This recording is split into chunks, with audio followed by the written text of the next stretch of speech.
कहानी की शुरुआत में ही हमें ड्रामे की फीमेल लीड भीम को दिखाया जाता है, जो कि एक हाई स्कूलर गर्ल है।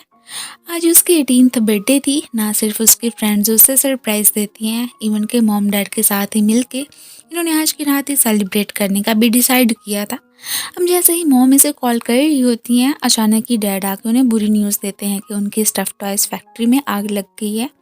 ये अब इवन के चाहे तो यहाँ से भाग भी सकते थे, बट ना, फर्स्ट ऑफ ऑल इनकी प्रायोरिटी होती है इनके एम्प्लॉयज़ ही उनकी हेल्प करने ही लग गए थे। इसे जैसे ही पता चला था कि मॉम डैड की फैक्ट्री में आग लग गई है, तो यहीं से ही भागना स्टार्ट कर देती है। अभी तक इसकी स्कूल बस नहीं आई थी। अब यहीं से भागते भागते अचानक ही इसकी टक्कर एक गाड़ी से हो जाती है, जो कि किसी और की नहीं बल्कि हमारे ही ड्रामे के हीरो रैन की होती है। अब अचानक ऐसे इसके घुटनों पे भी चोट लग गई होती है। वो इसकी हेल्प करने का सोचता है कि मैं तुम्हें वहाँ पे पहुँचा दूंगा। सो नेक्स्ट सीन में ही जैसे ये फैक्ट्री के सामने पहुँचती है, तो इसके ग्रैंडपा भी आ चुके थे। अब आगे से मालूम होता है कि इसके पेरेंट्स तो इस हादसे में मारे जा चुके हैं। ये बेचारी बहुत ज़्यादा इमोशनल हो जाती है। ये सारा कुछ तो हमारा हीरो भी खड़ा देख ही रहा था। खैर, यहाँ पे अब इनके रिलेटिव्स में सिर्फ और सिर्फ एक ग्रैंडपा ही होते हैं। इसका एक भाई है, लेकिन वो है बहुत ज़्यादा निकम्मा।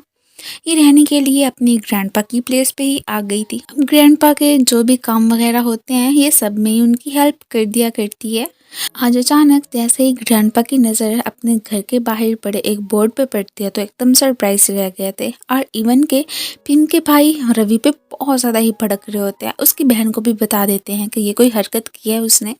वो इनका फार्म हाउस बेचना चाहता था, बट जाहिर सी बात है ग्रैंडपा तो ऐसा बिल्कुल नहीं करना चाहते हैं ना।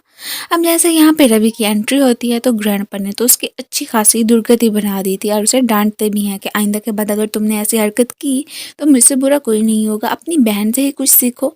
उसने आज तक मुझे इतना परेशान नहीं किया है जितना कि तुम करते हो। खैर, ये सारा कुछ तो हमारा हीरो भी खड़ा दूर से देख ही रहा था। एक्चुअली में उसकी ग्रैंडपा के साथ बहुत ज़्यादा ही बनती है, और वैसे भी इस गांव का मुखिया ऐसे समझने रैन ही है। सो जिन लोगों को जो भी हेल्प चाहिए होती है वो कर देता है। हालांकि भीम के पास कोई भी पैसे नहीं थे कि वो अपने मॉम डैड की ही फ्यूनरल का इंतज़ाम कर पाते, लेकिन उस सब में भी सिर्फ और सिर्फ रैन ने ही इनकी हेल्प कर दी थी। सो इस तरह से ये उसे बहुत अच्छे से जानते हैं। आज भीम जैसे ही अपनी शीप्स को चराने के लिए एक साइड पे आती है, तो वहीं पे ही उसकी नज़र यहाँ पे रैन के फार्म पे भी पड़ी गई थी। ये तो फ़ौरन से ही अपनी शीप्स का रास्ता यहाँ पे बना देती है कि जाओ, जितनी घास वगैरह खानी है खा सकते हो। यार, ये सब कुछ देखते हुए ऊपर से रैन की एंट्री हो ही गई थी। वो इसे खूब सारा डांट देता है कि देखो, इन्होंने मेरी सारी ज़मीन ख़राब कर दी है। मुझे पता है कि इनको यहाँ पिलाने वाली तुम ही होगी ना। ये कह देती है कि इसमें क्या बड़ी बात है, घास ये जानवरों के खाने के लिए ही होती है। अब जाहिर सी बात है, रैन ने खुद थोड़ी ना खानी थी। खैर, अब उसके कहने पे ये अपनी शीप्स को लेके वहाँ से चली तो गई ही थी, लेकिन इस वक्त तो उसे रैन पे बहुत ज़्यादा ही गुस्सा आ रहा होता है। ऐसे समझ लें कि इनके बीच हेट टू लव तो स्टोरी स्टार्ट होने ही वाली है। थोड़ी देर के बाद ही रैन से मिलने के लिए ग्रैंडपा की एंट्री हो ही जाती है। वेल, यहाँ पे जो कि इसने उन पे बहुत सारे एहसान किए थे, वो चुकाना चाहते थे। अपने फार्म हाउस को ही इसके हाथों बेचने का ही डिसाइड कर चुके होते हैं। ये फ़िलहाल तो ये सब कुछ लेने से मना कर देता है कि आपको उस सब की चिंता करने की ज़रूरत नहीं है। ऐसे समझ लें कि मेरा फ़र्ज़ बनता था और वो मैंने आपका पूरा कर दिया। खैर, यहाँ पे ग्रैंडपा तो रैन से काफ़ी ज़्यादा खुश होते हैं कि वो बहुत ज़्यादा नाइस पर्सन है। फिर देर के बाद ही कुछ सब्जियाँ वगैरह ही वो भीम को दे देते हैं कि जाके रैन को पकड़ा देना। ये भी अब क्या ही करती, उसे देने के लिए जाने ही लगी थी। अभी तभी हमारी मुलाकात छोटी बहन नुस से भी हो जाती है, जो कि एक स्पॉइल्ड रिच गर्ल है। और यहाँ पे इसे तो अपने भाई से किसी भी चीज़ की कभी ज़िंदगी में कोई कमी हुई ही नहीं है। अब इसे तो यहाँ से जाते हुए भीम ने भी देख ही लिया था। वो भी इनकी पर्सनैलिटी से बहुत ज़्यादा इम्प्रेस लग रही होती है कि वाह, ये तो बहुत ज़्यादा रिच पीपल हैं। जैसे ही अब ग्रैंडपा की दी हुई सब्जियां वगैरह इसे पकड़ाती है, तो ये उसका हाथ थाम के फ़ौरन से ही इसे एक साइड पे लेके आ गया था। ये तो अब उसे कुछ सीड्स वगैरह ही देने लगा था कि तुम अपनी भी घास उगा सकती हो अगर उगाना चाहो तो। ऐसे ही खामखा में दूसरों के फार्म में घुस के ये कौन सा तरीका हुआ कि उनकी सारी की सारी ज़मीन को ही ख़राब कर दो। अब ये सब कुछ सुन के तो इसको मन में और ज़्यादा ही गुस्सा आ रहा होता है कि ये क्या बात हुई। अब थोड़ी सी उन्होंने घास क्या खा ली, ये तो मुझे बातें ही सुनाने लग गया। रवि को लिफ्ट चाहिए होती है। वो जैसे ही एक गाड़ी को रोकने की कोशिश कर रहा था, इसी बीच ही नुस्खा उसी गाड़ी के साथ टक्कर हो जाती है। और यहाँ पे उस बंदे ने तो इससे पैसे ले ही लिए थे, आखिर को ज़ाहिर सी बात है उसने इसका इतना बड़ा नुकसान किया था, पैसे लेने तो बनते ही थे। अब रवि साहब खुश हो रहे होते हैं कि वाह ये लड़की तो बहुत ज़्यादा रिच है, चलो क्यों ना इसे ही अपने चुंगल में फंसाया जाए। और फिर उसके साथ ही लिफ्ट लेता हुआ एक बार में ही पहुँच आया होता है, वो भी शौकीन ठहरी इन सारी कामों में। बस ये दोनों काफ़ी ज़्यादा ड्रिंक ही करने लग गए थे। अब वीरा जो कि उसने इससे पैसे लिए थे वो भी इधर ही बैठा नुस्खो ही देख रहा था, ऐसे मानो कि आज वाले इंसिडेंट के बाद ही इसी दोस्त से लव ही हो चुका हो। रात को ही भीम अपने पेरेंट्स को याद करके बहुत ज़्यादा ही दुखी बैठी हुई थी। वो नहीं चाहती थी कि जैसे मॉम डैड उसे छोड़ के गए हैं बिल्कुल वैसे ही ग्रैंडपा भी उसे छोड़ के चले जाएं। अक्सर ही उसके ग्रैंडपा की तबीयत ख़राब रहती है, ये उन्हें कहती भी रहती है कि आप जाके अच्छे से डॉक्टर को चेक करवा लें, बट ग्रैंडपा तो नहीं मानने वाले थे। अब ये बहुत ज़्यादा ड्रंक हो गया था तो इसे घर छोड़ने के लिए वीरा और नुसी आती हैं। हम अगली ही सुबह इनके घर पे ही रैन की एंट्री होती है। वो तो वीरा पे काफ़ी ज़्यादा ही भड़क गया था कि तुम्हारी वजह से ही मेरी बहन बहुत ज़्यादा ड्रंक हो गई थी ना, मुझे पता चल गया ये सारी बात का।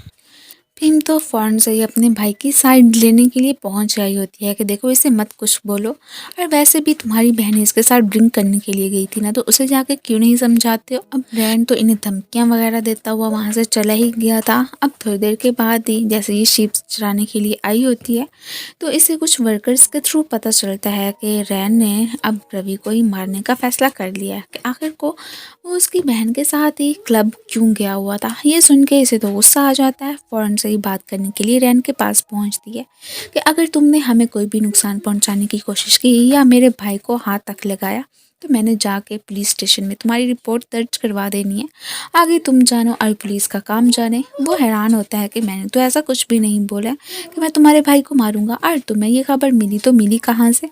वो बता देती है कि तुम्हारे वर्कर्स ही बात कर रहे थे। अब आगे से ये उसे अश्योर करवा देता है कि ऐसी कोई भी बात नहीं है, जैसा कि तुम समझ रही हो मैं कभी भी उसे हर्ट करने का नहीं सोचूंगा। और वैसे भी अब जो वो गलत काम जिस तरह से उसकी हरकतें हैं वो बाज ना आया तो हो सकता है कि मुझे वो कदम भी उठाना ही पड़ जाए। तो तुम्हें जो लगता है ना जो करना चाहती हो कर सकती हो। ये तो खैर फिर वहाँ से चली ही गई थी। अब रात को खाना वगैरह बनाने के बाद जैसे ही ग्रैंडपा को जगाने के लिए जाती है तो वहीं पे ही उनकी डेथ हुई पड़ी थी। अब ये तो बहुत ज़्यादा इमोशनल हो गई थी कि मैंने कहा भी था कि इन्हें डॉक्टर से जाकर चेक करवा लें, बट इन्होंने चेकअप करवाया ही नहीं है। अब यहाँ के फ्यूनरल वगैरह का इंतज़ाम भी रैन ने ही संभाला हुआ था। वो तो पहले भी विटनेस था कि कैसे इसके मॉम डैड की डेथ हुई। अब ग्रैंडपा भी इसे छोड़ के चले गए। उसे तो इस लड़की के लिए बहुत ज़्यादा ही दया आने लगी थी। साहब को तो बस डीड्स की पड़ी होती है कि बस जिस तरह से मैं इस फार्म हाउस को बेच दूं तो यही मेरे लिए बेहतर होगा, सारे पैसे मैं खुद लेके यहाँ से चला जाऊँगा। अपनी बहन की तो इसे ज़रा भी परवाह नहीं होती है। लेकिन अब जैसे इसे पता चलता है कि फार्म हाउस तो सिर्फ और सिर्फ ग्रैंडपा ने भीम के नाम ही करवाया हुआ है, अब तो बहुत ज़्यादा इसे गुस्सा आने लगा था। अगले दिन फिर से उसने अपनी बहन के साथ ही रवि को देख लिया था। रैन का गुस्सा करना तो बनता ही था कि मैंने एक दफ़ा मना किया था ना कि आइंदा के बाद इसके साथ ड्रिंक करने के लिए नहीं जाना है, तो फिर ऐसी हरकत क्यों की है तुमने। वो फिर बस इसे घर ही लेके पहुंच आया होता है और सीधा ही इन्हें यहाँ पे कहने लगा था कि नेक्स्ट टाइम इसने यही हरकत की तो फिर देख लेना कि मैं तुम लोगों के साथ क्या करता हूँ। ये तो अपने भाई की ही साइड लेने लगी थी कि तुम्हें इसे बातें सुनाने की ज़रूरत नहीं है, आखिर को अपनी बहन को क्यों नहीं रोक देते हो। खैर ये तो फिर वहाँ से चलता बनता है ना कि भीम अपने भाई से बहुत ज़्यादा लव करती है, लेकिन ये ठहरा एक नंबर का सेल्फिश बंदा। उसके बैंक अकाउंट में जितने भी पैसे वगैरह होते हैं वो भी हड़पने के चक्रों में होता है। इससे उसके कुछ साइन वगैरह भी करवा ही लेता है कागजात पे, वो भी एक बहाने से। सो नेक्स्ट डे कुछ डेप्ट वगैरह लेने के लिए ये एक गुंडे से बंदे के पास ही पहुंचा हुआ था। इसका नाम है टीन। ऐसे समझ लें कि गांव का एक बदमाश ही बंदा है। अब ये उससे कुछ पैसे वगैरह इस बदले में उधार लेता है कि मैं तुम्हारी अगर मैंने तुम्हें वो पैसे वापस ना किए तो तुम्हारी शादी मैं अपनी बहन से करवा दूंगा। वो तो खुशी हो जाता है। पहले ठहरा फ्लर्टी बॉय कहीं का। खैर इनकी डील तो यहाँ पे पक्की हो ही चुकी थी। इस बेचारी के पास तो अपना खाना खरीदने के भी पैसे नहीं होते हैं। और ये सारी बातें तो जैसे ही अब एक वर्कर नोट करता है जो कि रैन के यहाँ काम करता है तो ही से आके कहने लगा था कि आज ही हमारे यहाँ बारबेक्यू पार्टी है, अगर तुम आना चाहो तो आ सकती हो। हाँ फिक्र ना करना, शायद कि बॉस वहाँ पे नहीं होंगे। फिर तभी यहाँ पे एंट्री होती है और उनकी, जो कि बचपन से ही रैन को काफ़ी ज़्यादा पसंद करती आई है, लेकिन रैन के दिल में तो इसे लेके बिल्कुल भी फीलिंग्स डेवलप नहीं हुई हैं। खैर वो तो इसे जस्ट अपनी एक फ्रेंड ही मानता है और कुछ नहीं। ये बात तो ऑर्न भी अच्छे से जानती तो है, लेकिन ना उसने तो ऐसे समझ लो कि पक्का इरादा कर ही लिया था कि एक ना एक दिन ज़रूर मैं इसके दिल में अपनी जगह बना के ही रहूँगी। नुस और रवि तो दोनों बहुत ही अच्छे फ्रेंड्स बन चुके होते हैं। हालांकि इसका भाई रोकता रहता है कि इसे ना मिला करो, बट ना ये बास नहीं आने वाले थे। अब इन दोनों को साथ में देख के पीछे खड़ी पिंक भी हैरान ही हो रही होती है कि आखिर को ये लड़की मेरे भाई से क्यों फ्रेंडशिप कर रही है। और न अपनी एक फ्रेंड से मिलने के लिए आई थी डा के पास, जो कि एक फैशन डिज़ाइनर भी है। अब जैसे ही इन दोनों की नज़र नूस और साथ बैठे रवि पे पड़ती है तो काफ़ी ज़्यादा सरप्राइज हो जाती हैं। ये भी उनकी बारबेक्यू पार्टी में शामिल हो ही गई थी, लेकिन हैरानगी वाली बात तो ये होती है कि इन्हें ज्वाइन करने के लिए ऊपर से ही बॉस की भी एंट्री हो गई थी। ये तो खाने को हाथ तक नहीं लगाती है कि अगर मैंने कुछ खा लिया तो जाहिर सी बात है आपने मुझसे पैसे मांग लेने हैं और वो मेरे पास है नहीं। वैसे कह देता है कि कोई बात नहीं, तुम जितना खाना चाहती हो खा सकती हो, इसके बदले में मैं तुमसे कुछ नहीं लूँगा। और स्पेशली कि इसे खुद भी खाना सर्व भी करने लगा था। ये जैसे ही खाती है इसे तो बहुत ज़्यादा टेस्टी लगता है और इतने मज़े का खाना इसे एंजॉय करते हुए देख के यहाँ पे हमारे हीरो भी स्माइल ही करने लगा था। अब थोड़ी देर के बाद उसे घर ड्रॉप करने के लिए पहुँच आया होता है। वो जानता था कि इसका भाई तो इसकी चिंता नहीं करता है, इसलिए कुछ सामान वगैरह भी लेके आया ही होता है कि तुम जब खाना चाहो यहाँ पे खा सकती हो। और वो भी एक बहाने से देखे जाता है कि ये तो आंटी नहीं तुम्हारे लिए स्पेशली प्रिपेयर किया था, सो चिंता मत करना। रैन और नुस दोनों बहन भाई एक आंटी के पास ही रहते हैं, इनके पेरेंट्स नहीं है। खैर यहाँ पे रैन तो अपने पास्ट की मेमोरीज में ही खो गया था। इनकी एक और बहन पैट भी हुआ करती थी, जिसकी के एक्सीडेंट में डेथ हो गई। और उसके दो ट्विंस हैं जो कि बहुत ज़्यादा ही क्यूट हैं, और वो तो हमें आगे चल के ही देखने को मिलेंगे। पिम को तो आज से फिर मौका मिल गया था, वो अपनी शीप्स को उसके फार्म में घुसा ही देती है। वो भी बड़े मज़े से वहाँ से चली जाती है और ये सारा कुछ तो जाहिर सी बात है अब यहाँ पे रैन ने देख ही लिया होता है। वो इस पे गुस्सा करने के लिए आ जाता है कि मैंने एक दफ़ा मना किया था ना कि ऐसा नहीं करना है, देखो मेरी सारी ज़मीन ख़राब हो जाएगी, फिर तुम अपनी शीप्स को यहाँ पे लेके आ जाती हो। सारी तो अपसेट होके मन ही मन में इसे बहुत सारा बुरा भरा भी कहने लगती है कि ये क्या बात हुई, अब ग्रास ही है, अब जानवर नहीं खाएंगे तो क्या हम इंसानों ने खानी है। इधर और साहिबा तो अब एक हॉर्स लेने के लिए पहुंच आई होती हैं। उसे जैसे ही पता चला था कि रैन फील्ड्स में गया, वो उससे मिलने के लिए जाना चाहती थी और बस ऊपर चढ़ते हुए अचानक ही उसका पाँव फिसलता है और वो नीचे गिरी जाती है। अब इसे देखता हुआ ऊपर से रैन भी आ गया था। आज ही उसकी बर्थडे होती है, स्पेशली कि रवि को इनवाइट ना सिर्फ करने के लिए आती है, उसे पिक करने के लिए भी पहुंच आई थी और साथ ही साथ पिम से भी कहती है कि जाओ तुम भी रेडी हो जाओ, तुम भी हमारे साथ चलोगी। ये तो खुशी खुशी अपना ड्रेस चेंज करके आती है। यहाँ पे इन साहिबा के जो कि कपड़े गंदे हो गए थे, इसने भी चेंज कर लिए होते हैं। जैसे ही रैन की नज़र पड़ती है कि नुस ना सिर्फ रवि को बल्कि पिम को भी अपनी बर्थडे पार्टी में लेके आई है, तो वो बस देखता ही रह जाता है कि इनकी फ्रेंडशिप आखिर को कब को हो गई, मुझे तो पता ही नहीं चला। और तो बहुत ज़्यादा ही खुश लग रही थी कि चलो शुक्र है कि आज तो रैन के साथ मुझे टाइम स्पेंड करने का मौका मिल ही गया। यहाँ पे सारे गेस्ट आए हुए जो भी होते हैं वो उसको बर्थडे विश करने लगे थे। फिर इनको तो सिर्फ और सिर्फ खाने की ही पड़ी होती है और इसको देख के एक लड़का जिसका नाम केनाई है वो तो बस देखता ही रह जाता है, ऐसे मानो कि उसे इससे लव ही हो गया हो। यहाँ पे नुस तो रवि को अपनी आंटी से मिलवाने के लिए भी लेके आ ही गई थी। खैर वो तो इसे देख के बिल्कुल भी खुश नहीं होती हैं। अब कुछ लड़कियां तो पिम पे बातें ही बनाने लग जाती हैं कि ये देखो ये कैसी ड्रेसिंग में इस बर्थडे पार्टी में आई है, स्पेशली कि और उसकी फ्रेंड डा भी देख देख के काफ़ी ज़्यादा हैरान हो रही थी। और जिस तरह से कि नाई इसकी तारीफ़ कर रहा होता है, ये सुन के तो अब हमारे हीरो को तो बहुत ज़्यादा जेलसी होती है। पहले उसे अच्छा नहीं लग रहा था कि कैसे इसकी ड्रेसिंग पे लेके सारी लड़कियां बातें बना रही थी। फ़ौरन से इसे अपनी बहन के कमरे में लेके आता है कि जाओ जाके अपनी ड्रेस चेंज करो।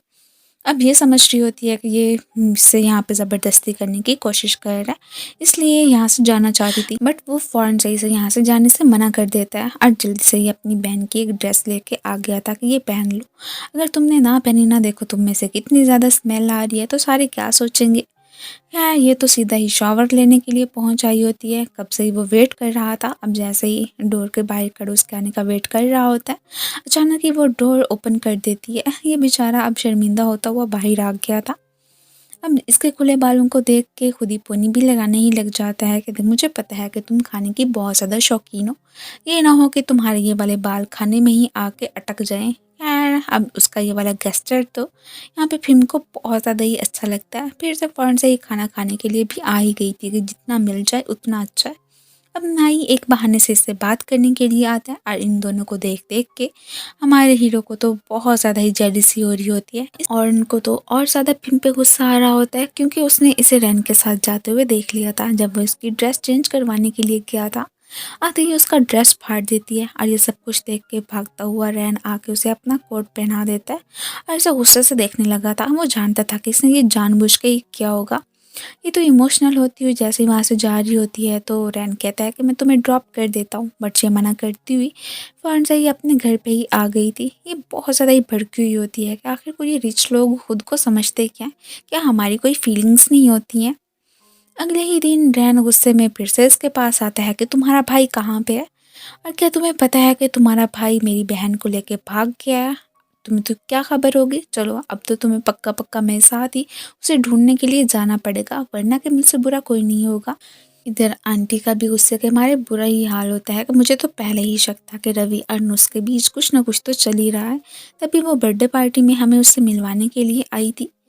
ये हम इससे पूछ रहा होता है कि अगर तुम्हारे कोई फ्रेंड्स हैं तो मुझे बता दो, ज़रूर तुम्हारा भाई नुस को लेके उनके पास दिख गया होगा। पहले एक फ्रेंड के पास पहुंचते हैं जो कि साफ मना कर देता है कि मुझे तो कुछ खबर ही नहीं है, हमें क्या पता होगा कि आखिर को वो कहाँ पे लेके गया उसे। इसके बाद ही सेकंड वाले फ्रेंड के पास पहुंचते हैं।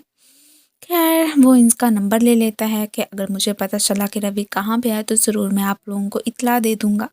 लेकिन इसे तो शक था कि इनको तो मालूम होना ही है। फ़ौरन से ही आके एक साइड पे अपनी गाड़ी को रोक देता है। अब ये कहती है कि तुमने गाड़ी क्यों रोक किया, इसका मतलब है कि ज़रूर तुम मेरे साथ कुछ करने वाली हो। आखिर को मेरा भाई तुम्हारी बहन को जो लेके गया है। खैर इससे पहले कि ये चीखती चिल्लाती वो फ़ौरन से इसे किस करके यहाँ पे खामोश करवा देता है और ये भी कहने लगा था कि मेरा ऐसा कोई इरादा नहीं था, समझी तुम। मैंने गाड़ी इसलिए रोकी थी क्योंकि मुझे पता है कि हो ना हो तुम्हारे ये जो फ्रेंड्स हैं ना उन्हें मालूम है कि आखिर को रवि उसको कहाँ लेके गया। और बस फिर क्या था, दोनों ही इसके फ्रेंड्स के हाउस के बाहर पहुंच जाते हैं कि अब तो सारा दूध का दूध और पानी का पानी हो ही जाएगा। रैन ने आते ही इन दोनों की अच्छे से कुट लगा दी होती है कि मुझे सच्चे सच्चे बता दो कि आखिर को मेरी बहन को लेके कहाँ गया है रवि, अगर ना बताया ना तो मुझसे बुरा कोई नहीं होगा। खैर उनके थ्रू अब इन्हें पता चलता है कि एक्चुअली में नुस रवि के साथ नहीं बल्कि वीरा के साथ ही भाग गया। उन दोनों तो नाटक ही किया था कि जैसे कि वो दोनों ही रिलेशनशिप में है। खैर इसे तो फिर भी इसके भाई पे गुस्सा ही आई जा रहा होता है कि जब तक कि तुम्हारा भाई मिल नहीं जाता है तब तक फिर मैडम मैं तुम्हें बिल्कुल नहीं छोड़ने वाला हूँ। अब तुम मेरे साथ ही रहोगी। आखिर को उसने मेरी बहन को भगाने की कोशिश की तो की भी कैसे। इधर वीरा साहब तो इसे लेके एक जगह पे ही पहुंच आए थे और दोनों काफ़ी ज़्यादा हैप्पी भी लग रहे होते हैं, ऐसे मानो कि जैसे कि इन दोनों की लाइफ बनी गई हो। रवि के फ्रेंड्स फ़ौरन से उसके पास पहुंचते हैं कि क्या तुम्हें पता है कि तुम्हारा पता करते करते यहाँ पे ही रैन की एंट्री हो गई थी, उसने हमारी बहुत ज़्यादा कुट भी लगाई है। सो बेहतर यही रहेगा कि तुम जितना ही चाहते हो ना उनसे बच के रहना। इधर ही उसे अपना हाथ छुड़ा के जैसे ही एक टैक्सी में जा रही होती है तो वो अब किराया मांग लेता है। इसके पास तो पैसे ही नहीं थे, इवन कि अपना फ़ोन तक ये घर पे ही भूल आई थी। आखिर को तब रैन से ज़बरदस्ती अपने साथ जो लेके आया था। इधर फिलहाल तो किराया रैन ही भर देता है और ये भी कहने लगा था कि अब ज़रा यहाँ से जाने का सोचना तो सही। अब आज की रात स्टे करने के लिए एक होटल इसने बुक करवा लिया था। ये उसके साथ एक रूम में जाना तो नहीं चाहती थी। वो भी कह देता है कि ठीक है अगर तुम्हारे पास पैसे हैं तो जाओ अपने लिए एक और रूम बुक करवा लो, मेरे पास तो इतने पैसे नहीं हैं कि ये सब कुछ कर सकूं। अब मजबूरी में इसे उस रूम में जाना ही पड़ता है। ऐसे ही जानबूझ के पूरे बेड पे ही अपने पाँव फैला के सो जाती है कि ये तो इधर आकर सोएगा ही नहीं। और जानबूझ के सोने का नाटक भी करने लगी थी, लेकिन वो तो इसकी सारी हरकतों को जान जाता है। फ़ौरन से इसे उठाने की कोशिश करने लगा था। अब जैसे इसे यहाँ से लेके जा रहा होता है तो वो कहती है कि प्लीज़ मुझे छोड़ दो। अब अचानक जैसे ही छोड़ता है तो ये तो धड़ाम से नीचे गिरती है और गुस्सा भी करने लगी थी कि मैंने ये भी तो नहीं कहा था कि इतनी ज़ोर से मुझे नीचे पटक दो। अब आज के दिन ही इसने एक और बंदे को भी हायर कर ही लिया था मुझे पता चल तो जाए कि आखिर को वीरा अर्नुस गए तो गए कहाँ पे हैं। एक दफ़ा मेरे हाथ लग जाएं फिर उनको बताऊंगा। खैर ये तो अब बड़े आराम से बेड पे सो ही गई थी। अगले दिन जैसे इसकी आँख खुलती है तो देखती है कि कैसे रैन तो फर्श पे सोया हुआ है, इवन कि उसके पास तो कोई पिलो भी नहीं है। फ़ौरन से ही जाके बड़े प्यार से उसे अपना पिलो देती है। वो समझ रही थी कि शायद कि ये अभी भी सोया हुआ है, लेकिन ये तो जाग रहा था और उसका ये वाला गेस्टर तो यहाँ पे रैन को बहुत ज़्यादा ही पसंद आता है। स्माइल करके उठ बैठता है। बाहर ही इनके कपड़े लेके एक लेडी की एंट्री हो ही गई थी। ये तो इधर ही से कह रही होती है कि देखो मैं घर वापस जाना चाहती हूँ, वहाँ पे मेरी शीप्स हैं, मुझे उनका ख्याल रखना है, मुझे छोड़ दो घर वापस। लेकिन वो इतनी आसानी से नहीं मानने वाला था कि शीप्स का ख्याल रखने के लिए मैंने वहाँ पे लोगों को भेज दिया, सो तुम्हें ज़्यादा चिंता करने की ज़रूरत नहीं है। अब जब तक कि तुम्हारा भाई मिल नहीं जाता है तब तक तो मैं तुम्हें बिल्कुल नहीं छोड़ने वाला हूँ। अब ब्रांड तो फिल्म को लेके सीधा एयरपोर्ट पे ही पहुँच आया था। लिटिल ट्विंस की एंट्री हो गई थी। दोनों ही बहुत ज़्यादा क्यूट होते हैं। वो तो यहाँ पे अपने मामू को डैडी ही कह के बुलाने लगे थे और ये सुन के फिल्म तो एकदम सरप्राइज रह जाती है कि क्या ये मैरिड था, इस बारे में मुझे पहले क्यों नहीं पता चला। चलो खैर है, अगर अब पता चल ही गया।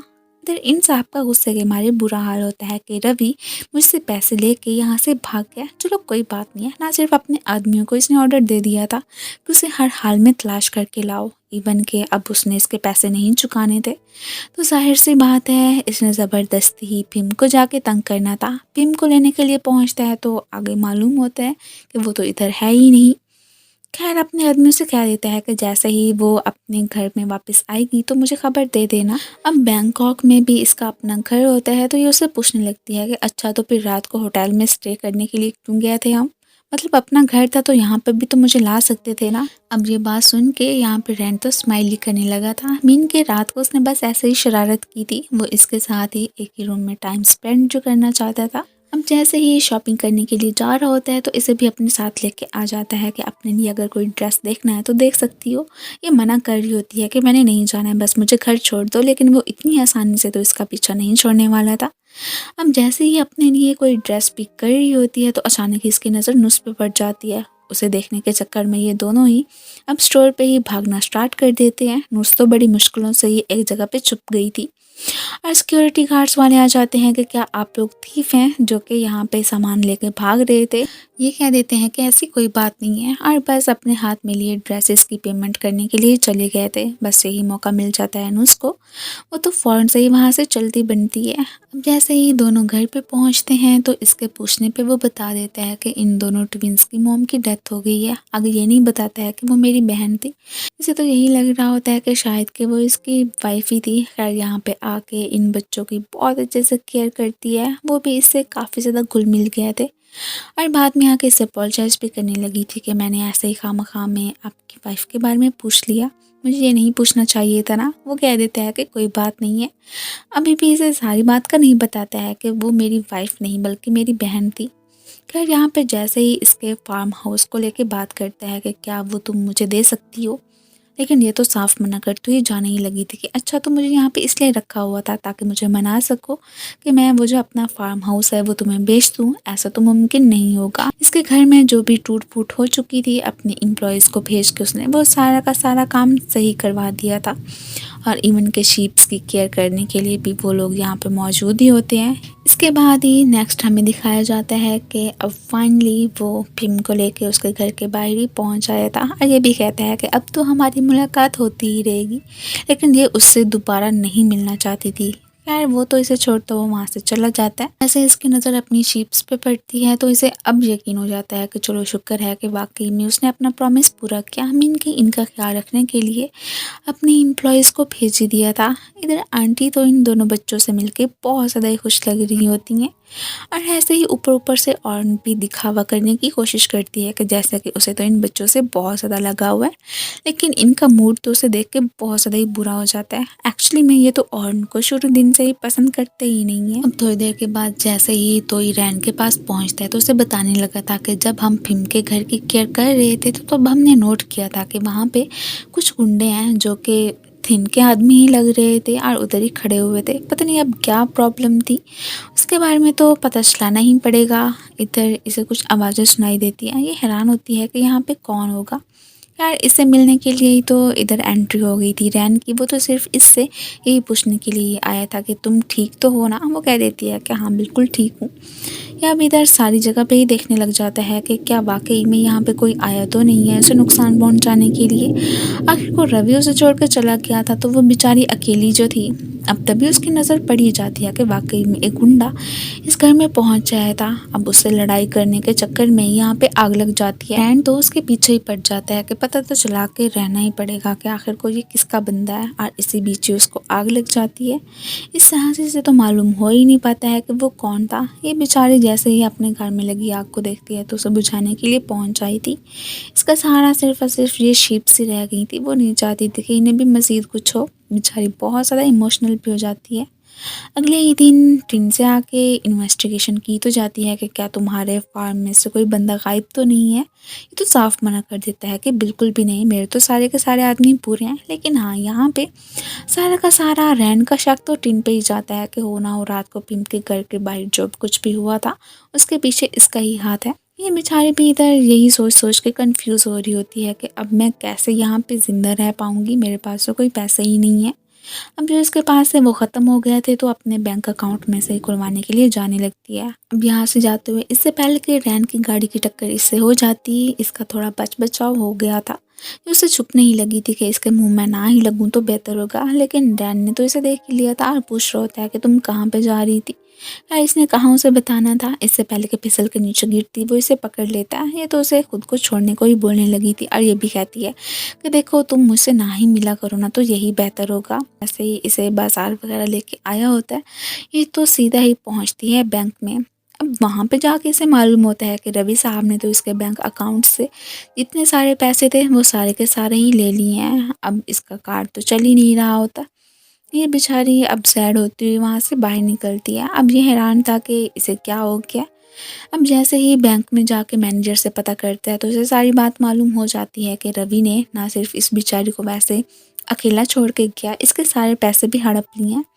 इसे इमोशनल होता हुआ देख के फ़ौरन से ही इसकी केयर करने के लिए पहुंच जाता है। और इन दोनों को साथ में जाते हुए और उनकी फ्रेंड दा ने भी देख ही लिया था। बस फिर क्या था, अपनी फ्रेंड के पास पहुंच कर सारी बात का बता देती है कि कैसे आज उसने पिम को ही रैन के साथ देखा था। और ये सुन के और उनको तो बहुत ज़्यादा ही जेलिसी हो रही होती है कि वो लड़की ना मुझे एक आंख नहीं भाई थी उस रात भी। खैर वैसे भी उसके साथ तो उसका भाई भाग गया।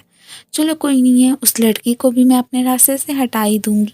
अब इसे तो मालूम था कि खाने पीने वगैरह के पैसे तो इसके पास हैं ही नहीं। सो इसलिए रैन ने एक्स्ट्रा उसके लिए खाना वगैरह भी बाय कर ही लिया था। अब जैसे ही ये अपना खाना लेके रूम में जाती है तो वो अपनी सारी एम्प्लॉयज़ से कह के जो भी उसके लिए बाकी सारा सामान खाने पीने का लेके आया होता है उसके किचन में ही ट्रांसफ़र कर देता है। यहीं पे टिन की एंट्री हो जाती है कि तुम्हारे भाई ने तो मुझसे बहुत सारे पैसे लिए थे और वो भी तुम्हारे बदले में। सो अगर तुम्हें यकीन नहीं आ रहा है तो उसे फ़ौरन से ही एक पेपर भी दिखाने ही लगा था कि अब से तुम सिर्फ़ और सिर्फ मेरी हो। अब इससे पहले कि उसे ज़बरदस्ती करने की कोशिश करता तभी रैन की एंट्री हो जाती है। और इसी बीच टिन और रैन की तो यहाँ पे अच्छी खासी फाइट भी हो ही गई थी। ये सब कुछ देख के इधर इसे अच्छा नहीं लगता। जैसे ही उन दोनों को छुड़ाने के लिए जाती है तो इसी दौरान ही पिम का सर तो किसी चीज़ से टकरा ही गया था। ये तो शुक्र है कि बाकी एम्प्लॉयज़ इधर ही फिर रहे थे, इसे लेके हॉस्पिटल जाने लगते हैं। अभी तक उसे होश नहीं आया होता है। ये तो बस उसकी केयर करने में ही बिजी था। अब वो तो यही डिसाइड कर चुका होता है कि माना कि रवि इसका भाई से छोड़ के जा चुका है, मैं ही अब से इसका ख्याल रखूँगा। घर पे ही ऑर्न मैडम की एंट्री होती है। वो तो आंटी को पिम के खिलाफ ही भड़काने ही लग गई थी कि पहले उसका भाई नुस्को ले उड़ा है। सो ये ना हो कि अब की बारी रैन के आ जाए। हो सकता है कि वो लड़की सारी की सारी दौलत पे कब्जा ही जमा ले। सो बेहतर यही रहेगा कि आप उन पे नज़र रखें। यहाँ पे जिस नज़रों से वो इन दो क्यूट लिटिल किड्स को देख रही होती है ना, उससे तो साफ पता चलता है कि ऑर्न को तो ये बिल्कुल भी पसंद नहीं है। ये तो कुछ डॉक्यूमेंट्स वगैरह ही रेडी करने के लिए ये अपने एम्प्लॉय से कह देता है। वो जाके इसका आईडी कार्ड और जो भी सारी पेपर्स वगैरह होते हैं उठाने के लिए पहुँच आए थे। इसी बीच उनकी नज़र पड़ती है कि जैसा कि ठिन के आदमियों ने आके इसके फार्म हाउस को ही जला दिया। और ये सब कुछ देख के वो बेचारा तो यहाँ पे अपनी जान ही बचाता ही रह गया था। अब जैसे ही इस खबर के बारे में रैन को पता चलता है वो बेचारा तो और ज़्यादा ही अफसरदा लग रहा था। उसे तो भीम पे बहुत ज़्यादा ही रहम आ रहा होता है कि बेचारी अब ये क्या करेगी, कहाँ पे रहेगी। इसका एक ही ठिकाना था, वो भी इससे चला गया। अब तो पक्का पक्का उसने इससे शादी करने का ही डिसाइड कर लिया था कि कम से कम इसके पास कोई घर तो होगा। खैर वो तो फ़िलहाल अभी होश में नहीं आई थी। ये जल्दी से ही डॉक्यूमेंट्स वगैरह तैयार करवा लेता है। मैरिज सर्टिफिकेट पे एक बहाना करके उसने भीम से साइन भी करवा ही लिए होते हैं। वहाँ पे विटनेस के तौर पे ही इसके एम्प्लॉयज़ भी मौजूद ही थे और वो मैनेजर भी होता है। अब इसकी भीम से शादी हो गई थी, इसकी खुशी का तो कोई ठिकाना ही नहीं रहता है। भीम के अकाउंट को लेके भी रैन ने बैंक मैनेजर से बात कर ली थी। बाद में हॉस्पिटल में आके भीम को वेडिंग रिंग भी पहना ही देता है और उसके कान के पास आके बोलने भी लगा था कि अब से तुम मेरी वाइफ हो, मुझसे पीछा नहीं छुड़ा सकती। ग्रैंडपा ने मरते वक्त भीम के नाम एक लेटर लिखा था जो कि स्पेशली उन्होंने रैन को ही पकड़ाया था कि जब ज़रूरत पड़े भीम को दिखा देना। अभी इसे देख ही रहा होता है कि ऊपर से ही आंटी और ऑर्न की एंट्री हो जाती है। वो तो यही मालूम करना चाहती थी कि अगर भीम इल है तो तुम इसका ख्याल रखने के लिए हॉस्पिटल में क्यों मौजूद हो। अब जैसे ही आगे से ये उन्हें अपना मैरिज सर्टिफिकेट दिखाता है कि मेरी भीम से शादी हो चुकी है, तो ये देख के वो तो बहुत ज़्यादा इस पर भड़क गई थी कि इस लड़की ने तुम्हें अपने चाल में आखिरकार फंसा ही लिया। आगे से वो बेचारा जो भी कह लेता, ये कहाँ यकीन करने वाली थी। वो तो कभी भी भीम को एक्सेप्ट करने ही नहीं वाली होती और उनको लेती हुई हॉस्पिटल से ही चली गई थी। इनको भी जैसे ही भीम के हॉस्पिटल जाने की खबर मिली थी, अपने आदमियों को लेके पहुंच आए होते हैं। रैन उसके राह में रुकावट बन रहा था। इतनी आसानी से तो उसे नहीं छोड़ने वाला होता कि अगर ये मेरे रास्ते में आया तो मैं तो इसे भी मार ही दूंगा। भीम को होश आ गया था। रैन ने उसे अपने घर में ही ले जाने का ही डिसाइड कर लिया होता है अब उसके पूछने पे। और इवन के जैसे ही वो रिंग देखती है तो एकदम हैरानी रह गई थी कि ये कहाँ से आ गई। अब जब रैन उसे बताता है कि तुम मेरी वाइफ हो और इवन के मैरिज सर्टिफिकेट पे तुमने खुद ही साइन किया है, तो इसलिए तुम कुछ भी नहीं कह सकती हो। वो तो एकदम शॉक्ड ही रह गई थी कि क्या सच में। अभी फ़िलहाल तो उसके साथ जाने के अलावा तो भीम के पास कोई और चॉइस होती ही नहीं है।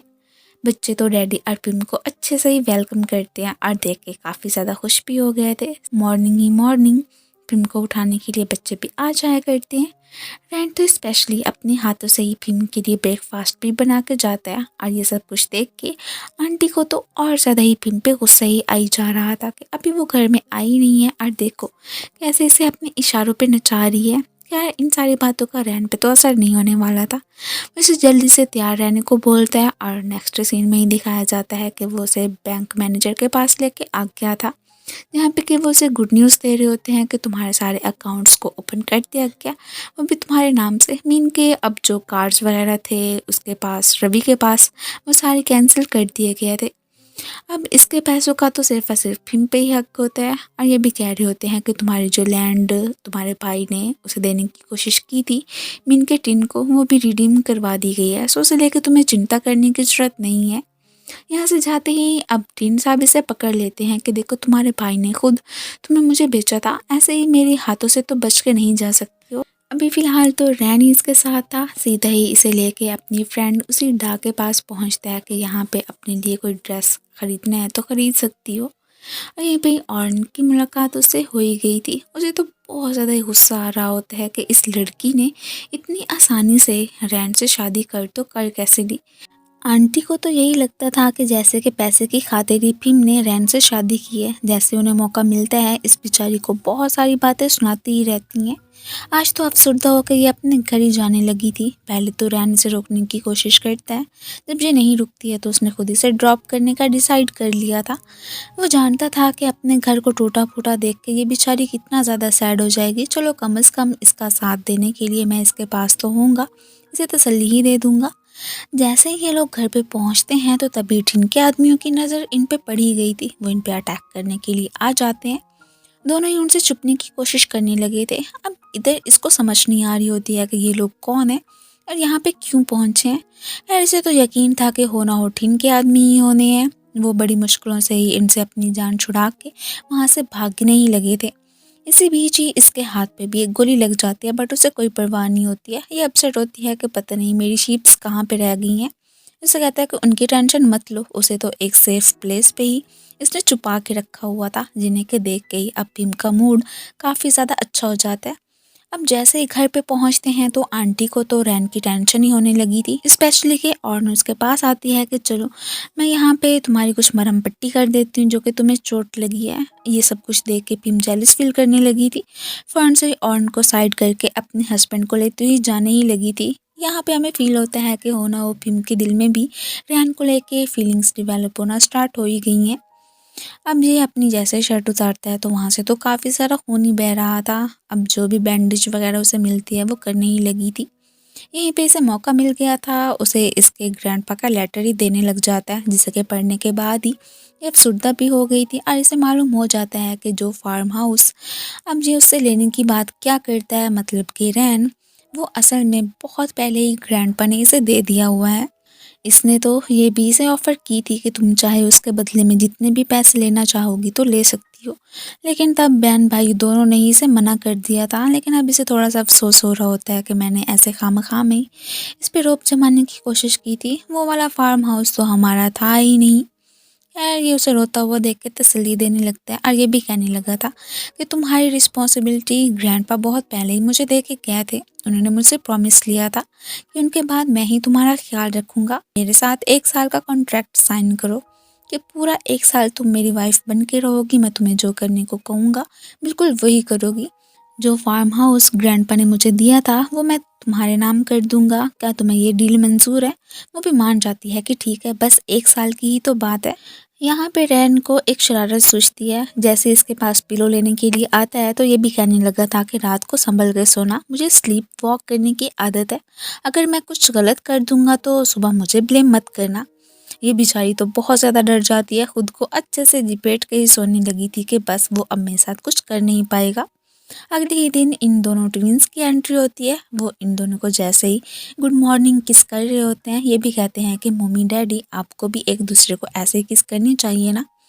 ये तो फ़ौरन से उसे किस कर लेता है, लेकिन जब पिम की बारी आती है वो तो रैन की चिक्स को बाइट ही कर लेती है। अब ब्रेकफास्ट के दौरान ही इन्हें ज्वाइन करने के लिए ना आई और उसके साथ साथ ऑर्न की एंट्री हो ही गई थी। वो जानती है कि जो नाई है वो पिम को पसंद करता है, जानबूझ के उसे अपने साथ लाई होती है। जैसे वो कुछ फील्ड्स वगैरह उसे दिखा रही थी तो इन पे नज़र पड़ जाती है रैन की। हालांकि खुद भी तो इस वक्त वो ऑर्न के साथ ही घूम रहा था, लेकिन अपनी वाइफ का नाई के साथ घूमने से बर्दाश्त नहीं होता। उसका हाथ पकड़ के ही कमरे में लेके आता है और गुस्सा भी करने ही लगा था कि अब मेरी तुम वाइफ हो, इसलिए किसी और भी बंदे के साथ घूमने की तुम्हें ज़रा भी ज़रूरत नहीं है। एंड देन जेलसी में आके उसे तो फोर्सफुली किस भी करने लग जाता है कि ये अगर मुझे सबके सामने भी करनी पड़ी ना तो मैं ज़रूर करूँगा। रैन का तो इधर गुस्से के मारे इतना बुरा हाल हो रहा होता है कि उसने डिसाइड कर लिया था कि जो पहले मैंने अपनी मैरिज के बारे में किसी को नहीं बताया था अब फाइनली बता दूंगा। एक इवेंट में जाके सभी के सामने ही अनाउंस कर देता है कि पी मेरी वाइफ है। ये सुन के एकदम शॉक्ड तो रह ही गए थे। खैर नाई तो फिर भी इसकी जान नहीं छोड़ने वाला था। जैसे इसका ख्याल रख रहा होता है तो इस बात को लेके रैन को काफ़ी ज़्यादा गुस्सा तो आ रहा था, लेकिन इतने लोगों के होते हुए उसे कुछ कह नहीं पाता। टीम जैसे ही साइड पे आई थी तो तभी ऊपर से टिन की एंट्री हो जाती है। उसे जो भी मौका मिलता है इस बेचारी को परेशान करने का कोई भी हाथ से नहीं जाने देता है। इससे पहले कि ज़बरदस्ती से अपने साथ लेके जाता, नाई ने आके इसकी हेल्प कर दी थी। खैर और फिर फ़ौरन से ही उन दोनों को साथ में देख के टिन इसको भड़काने लगता है रैन को कि मैंने देखा था कि तुम्हारी वाइफ तो नाई के साथ जा रही थी, इसका मतलब है कि उनके बीच कुछ ना कुछ तो चल ही रहा है। ये तो उसे रास्ते में ही खुद को छोड़ने के लिए कह देती है कि आगे मैं खुद ही चली जाऊंगी। आ तो सीधा अपने उसी फार्म हाउस ही गई थी जो कि बिल्कुल ही ख़राब होके रह गया था। अब रात का टाइम हो गया था, अभी तक वो वापस नहीं आई थी तो रैन को उसकी चिंता होने लगती है। वो पहले तो पहुंचता है नाई के पास के मुझे सच सच बताओ कि आखिर को तुम मेरी वाइफ को कहाँ पे लेके गए हो, अभी तक वो घर पे क्यों नहीं पहुंची है। तो नाई कह देता है कि तुम गलत समझ रहे हो, मैंने तो उसे रास्ते में ही छोड़ दिया था। टीन को मालूम हो गया था कि पिम तो अपने फार्म हाउस पे ही गई है, वो भी उसके पीछे पीछे पहुंच आया होता है। इससे पहले कि उसे ज़बरदस्ती करने की कोशिश करता, रैन ने आके उसकी हेल्प कर दी थी। यहाँ पे इनके बीच तो अच्छी खासी फाइट भी हो जाती है और वो इसे वार्न करता हुआ अपनी वाइफ को लेके वहाँ से चला ही गया था। और बाद में गुस्से से ये भी कहने लगता है कि मैंने मना किया था ना कि अकेले कहीं भी मत जाया करो, देखो अब टीन ने क्या हाल कर दिया है तुम्हारा। भीम के पाँव पे तो काफ़ी ज़्यादा चोट भी आ गई थी, तो मेडिसिन लगाने के लिए ही ऊपर से रैन की एंट्री हो जाती है। वेल, जिस तरह से वो इसका ख्याल रख रहा होता है, ये सब कुछ तो भीम को बहुत ज़्यादा ही अच्छा लगता है। उसके सामने तो सोने का प्रिटेंड कर रही थी, लेकिन उसके जाते ही इसके फेस पे स्माइली दिखाई जाती है। अगले ही दिन फिर से जैसे ही इसके ज़ख्मों के ऊपर मेडिसिन लगा रहा था, तो इनके कमरे से आती आवाज़ों को सुन के बाहर खड़ी आंटी कुछ गलत ही मतलब निकाल देती हैं कि इतनी सुबह ही सुबह ये इनके बीच क्या हो रहा है। बच्चों को भी अब इनके रूम में बिल्कुल नहीं जाने देती हैं। रैन तो बस सबके सामने ही इसे खुद को किस करने को ही बोलने लगा था कि वाकई में तुम्हें अपना फार्म हाउस वापस चाहिए, तो सबके सामने तो मेरी वाइफ बनने का प्रिटेंड तो तुम्हें करना ही पड़ेगा। इन दोनों को ऐसे लवी डवी सी क्यूट सी हरकतें करते हुए देख के पीछे खड़ी ऑर्न का तो और ज़्यादा जलन के मारे बुरा हाल होता है। इवन के आंटी तक इसे पैसों की ऑफ़र देने के लिए ही पहुंच आई होती हैं कि मैं जानती हूँ कि तुमने रैन से शादी सिर्फ और सिर्फ पैसे के लिए ही की है। तुम्हें जितने पैसे चाहिए मुझे बताओ, मैं ज़रूर वो तुम्हें दे दूँगी। लेकिन ये कह देती है कि ऐसी बात नहीं है, जैसा कि आप समझ रही हैं मुझे बिल्कुल भी पैसे नहीं चाहिए। और इसके बाद सीधा बच्चों को लेके फील्ड्स में ही पहुँच आई थी। अब जैसे ऑर्न को मालूम हुआ था, वो भी इसके पीछे पीछे आ जाती है। इससे पहले कि छोटी बच्ची पे अटैक करती, तभी फ़ौरन से आगे से ही भीम आ जाती है और इसी चक्कर में उसे चोट भी आ गई थी और वो बेहोश हो जाती है। अब ये सब कुछ नाई भी खड़ा देख ही रहा था, वो तो फ़ौरन से इसे रेस्क्यू करके हॉस्पिटल ही लेके आ जाता है और इसे इसका ख्याल रखने को ही बोलने लगा था। जैसे ही इस बारे में रैन को मालूम हुआ था, वो भी हॉस्पिटल आ जाता है और इन दोनों को साथ में देख के पहले तो गुस्सा करके नाई को वहाँ से भगाता है एंड देन इसका ख्याल रखने के लिए खुद यहाँ पे ही बैठ गया था।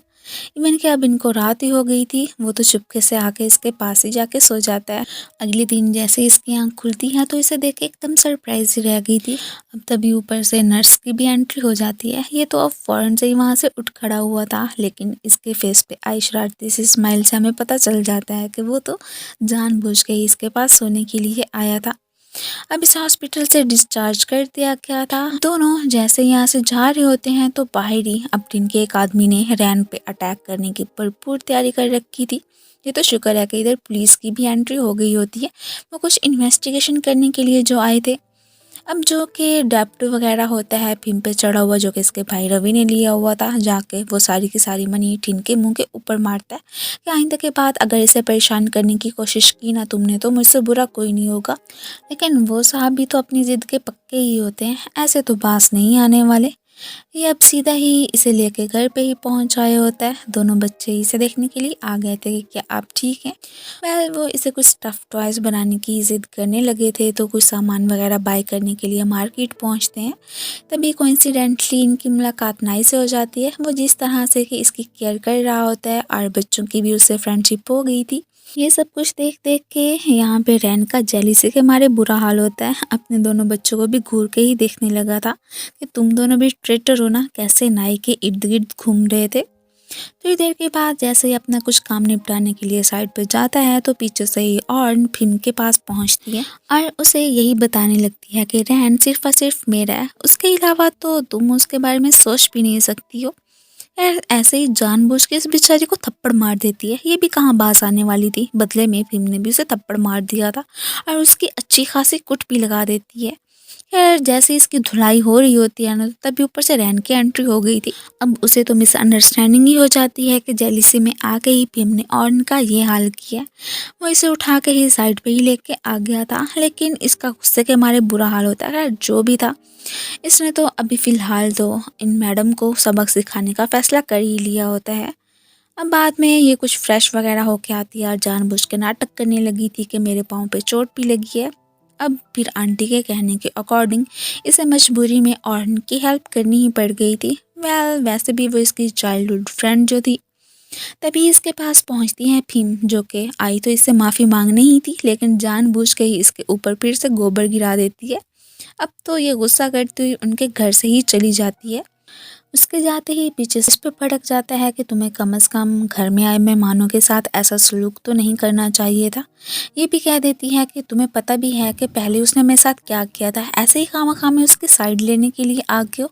और अपनी जेलिसी भी शो करवाने ही लग जाती है कि तुम कैसे उसके हेयर्स को यहाँ पे ड्राई करने की कोशिश कर रहे थे, कभी मेरे साथ तो ऐसा नहीं किया। वो अभी से वॉशरूम में ही लेके आ जाता है कि ठीक है, अगर मैंने तुम्हारे हेयर्स को ड्राई नहीं किया तो कम से कम तुम्हें नहला तो सकता ही हूँ। और फिर शावर का रुख इसी की तरफ ही कर देता है। ये देख के इसे काफ़ी ज़्यादा इरिटेशन होती है। यार इससे बीच ही इन दोनों की किस भी हो गई थी। वो अभी से यहीं पे ऐसी हालत में छोड़ के वहाँ से चला जाता है। आज की रात तो उसने इसी के साथ बेड पे ही सोने का डिसाइड कर लिया था। ये तो अपने पूरे खुद को कपड़ों में लिपेट के वहाँ पे पहुँचती है कि तुम मेरे साथ कुछ भी नहीं कर पाओगे। ऐसे काफ़ी फैटी भी लगी रही थी और वो इसे इस हाल में देख के काफ़ी ज़्यादा खुश हो रहा होता है। अब इतनी सारी इसने कपड़े वगैरह पहने हुए थे तो रात को इसे काफ़ी ज़्यादा गर्मी लगती है। उठ के सारी की सारी ड्रेसेस को चेंज करती है। हालांकि चुपके से रहने से देख तो रहा होता है लेकिन शो नहीं करवाता है और बस ऐसे ही प्यार से इसे देखते देखते सो भी गया था। अगले दिन वो रैन से तो नाराज़ होती है कि तुमने सिर्फ और सिर्फ ऑर्न की साइड ली है, मेरी कोई भी बात नहीं सुनी थी। ये कह देता है कि ठीक है तुम मुझे एक्सप्लेन करना चाहो तो कर सकती हो, मैं सिर्फ और सिर्फ तुम्हारी बातों पर ही विश्वास करूँगा, आखिर को मैं तुम्हारा हस्बैंड हूँ ना। अब ये उसे सारी बात का ही बता देती है और ये भी कहने ही लगी थी कि देखो पहले उसी ने ही आके मुझसे लड़ाई की थी और फिर बाद में तुम तो तब वहाँ पे पहुँचे थे जबकि देखा कि कैसे मैंने उसकी धुलाई कर दी। वो तो अपनी वाइफ की ही साइड लेने वाला था। अब ये दोनों जैसे ही सुलह करके घर वापस पहुँचते हैं तो यहाँ पे इन लोगों को ज्वाइन करने के लिए और उनकी दोबारा से एंट्री हो गई थी। वो तो बहुत ज़्यादा ही ड्रिंक कर लेती है कि जैसे कि मेरा ख्याल रखेगा रैन, बट ना रैन को तो चिंता होती है अपनी वाइफ की। ये दोनों जैसे ही किस कर रहे होते हैं तो इनको ऐसे देख के ये मैडम तो यहीं पे ही बेहोश हो जाती हैं। इससे तो बिल्कुल देखा ही नहीं जा रहा था। यार काफ़ी ज़्यादा ड्रंक हो गई थी, अब खुद ड्राइव करके तो वहाँ से नहीं जा सकती थी। इसलिए आंटी रैन के ज़िम्मे ये काम लगा देती हैं कि तुम इसे घर ड्रॉप करने के लिए जाओगे, आखिर को मिलने के लिए तो तुमसे ही आती है ना। अब की बार तो इन साहब ने अपने आदमियों को पक्का कह दिया था कि भीम इस दफ़ा ना लेके आए ना तुम लोग, फिर देखना कि मैं क्या सलूक करता हूँ तुम लोगों के साथ। खैर ये लोग समझ रहे थे कि जैसे कि रैन के साथ भीम ही जा रही होगी, इसी चक्कर में ही और उनको किडनैप करके लेके आ जाते हैं। अब जैसे ही ये साहब देखते हैं कि ओह नो, इस बार तो मेरे आदमियों ने गलती कर दी है, इसे बहुत ज़्यादा गुस्सा आ रहा होता है। दूसरी तरफ ही भीम नोट करती है कि इनके गोलू मोलू को तो आज काफ़ी ज़्यादा फीवर है, ऊपर से रैन और इनको छोड़ने के लिए गया हुआ था। वो खुद ही उसका चेकअप करवाने के लिए हॉस्पिटल भी पहुंच आई थी एंड देन जब उसका फीवर कुछ कम होता है तो लेके घर भी आ जाती है। आज की रात ही इनके कहने के अकॉर्डिंग ही उसने इनके साथ ही यहाँ पे सोने का डिसाइड कर ही लिया था। इधर ये साहब अपने आदमियों से कह रहे होते हैं कि जहाँ से भी इसको उठा के लाए हो मुझे ये नहीं पता है, लेकिन हाँ इसके घर के बाहर ही से ड्रॉप करके आओ। मैंने कहा था कि भीम को पकड़ के लेके आना, लेकिन ना तुम लोग तो बहुत ज़्यादा ही नमूने हो और किसे पकड़ के लेके आ गए हो। यहीं से जाते हुए रैन की नज़र पड़ती है कि कैसे ऑर्न अपने ही घर के बाहर पड़ी हुई है। वो इसे उठा के अंदर ही लेके आ जाता है और ऑर्न के अंकल को यही कहता है कि आज काफ़ी ज़्यादा ये ड्रंक हो गई थी ना, तो इसलिए मैं यहीं से ड्रॉप करने के लिए आया हूँ। जैसे ही घर पे आता है अपने दोनों बच्चों को देखने के लिए ही तो यहाँ पे देखते हैं कि कैसे भीम भी इनके साथ ही सो रही है, तो वो भी लेट जाता है और बड़े प्यार से ही अपनी वाइफ को ही देखने ही लगा था। इधर अंकल अगली मॉर्निंग इससे पूछ रहे होते हैं कि क्या तुम्हें कुछ याद भी है कि कल तुम्हें ड्रॉप करने के लिए कौन आया था, लेकिन अगर तुम्हें वो 9 बजे छोड़ने के लिए आए तो तुम 2 बजे घर पे पहुंची, इसका मतलब है कि कुछ ना कुछ तो गड़बड़ी ज़रूर है। खैर फिलहाल तो ऑर्न साहिबा को कुछ भी याद नहीं था कि मेरे साथ क्या हुआ था, तो वो अंकल को क्या ही जवाब देती। इन दोनों ने ही अब फिलहाल तो रैन के घर ही जाने का डिसाइड कर लिया होता है कि सब के बारे में उससे बात कर लेंगे। Next day first of all तो इन दोनों बच्चों की ही आंख खुलती है। अपने मम्मी पापा के हाथ एक दूसरे के हाथ में डाल के खुद तो बाहर ही भाग आए होते हैं, काफ़ी ज़्यादा शरारती होते हैं ना। जैसे ही भीम की आंख खुलती है तो अपने बगल में रैन को सोए हुए देख के एकदम सरप्राइज सी रह गई थी। अब जैसे ही नोट करती है कि ये उठने वाला है, फ़ौरन से अपनी आइज़ को क्लोज कर लेती है। अब उसे तो नहीं पता था कि ये सोई हुई है कि नहीं सोई हुई। जैसे इसे किस करने के लिए इसके क्लोज आता है तो भीम फ़ौरन से ही साइड पे ही हो गई थी। वो तो जानबूझ के इसे छेड़ने का कोई भी मौका हाथ से जाने ही नहीं देता। और इन दोनों को साथ में देख के आंटी तो और ज़्यादा गुस्सा हो रही होती हैं कि मैंने तो सोचा था कि ये लड़की यहाँ से चली जाएगी, बट ना, ऐसा तो मुमकिन मुझे नहीं लग रहा है।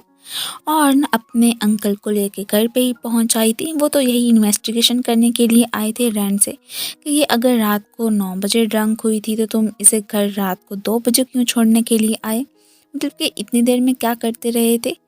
अब जो कुछ भी है तुम्हें इसकी रिस्पॉन्सिबिलिटी तो लेनी ही पड़ेगी, लेकिन ये तो साफ मना कर देते हैं कि जैसा कि आप समझ रहे हैं ऐसी कोई बात नहीं है। और उनको रास्ते में कुछ लोगों ने किडनैप कर लिया था। फिर बहुत ज़्यादा तलाश करने के बाद ही ये मुझे इसके अपने ही घर के बाहर ही पड़ी हुई मिली थी, तो तभी मैं इसे उठा के घर पे लेके आ गया, जबकि मैंने कुछ गलत किया ही नहीं है, तो मैं रिस्पॉन्सिबिलिटी भी क्यों लूँ। ये सब कुछ सुन के ही अब इसका तो काफ़ी ज़्यादा गुस्से के मारे बुरा हाल होता है, फिर भी हार नहीं मानने वाली थी। फ़ौरन से ही मिलने के लिए पहुंचती है अब भीम के पास, और उसे इधर से धक्का देने ही लगी थी कि ये उसका हाथ पकड़ लेती है कि प्लीज़ मुझे यहाँ से नीचे मत गिराओ। अब इससे पहले कि नीचे गिरती तभी अपनी वाइफ की हेल्प करने के लिए यहाँ पे रैन की एंट्री हो ही गई थी। इतनी आसानी से तो वो इन मैडम को यहाँ पे नहीं छोड़ने वाली होती। जैसे उसे मारने के लिए आगे बढ़ती है तो रैन रोक देता है। अब उसे तो साथ ही साथ बहुत ज़्यादा खुशी भी हो रही थी कि क्या तुम्हें जेलसी हो रही थी कि इस बार में मालूम हुआ है कि रात के वक्त ही मैं ऑर्न के साथ था। तो ये कह देती है कि ऐसा कुछ भी नहीं है जैसा कि तुम समझ रहे हो।